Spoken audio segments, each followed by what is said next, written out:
খেলার মধ্যে ইহুদিরা নেই, ফুটবলে নেই, ক্রিকেটে নেই, কিন্তু তাদের প্রত্যেকটা বাচ্চা বাচ্চা অস্ত্র চালাতে শিখেছে।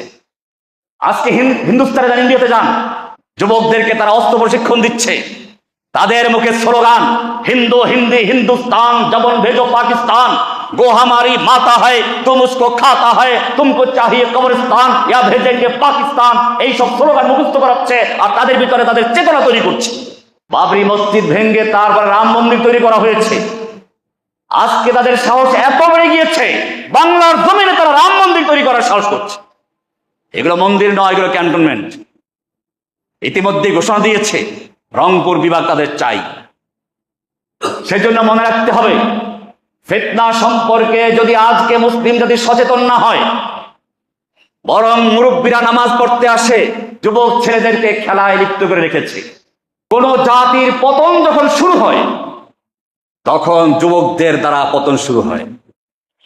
কারণ যুবকরা হচ্ছে একটা জাতির পরিবর্তনের মূল উৎস।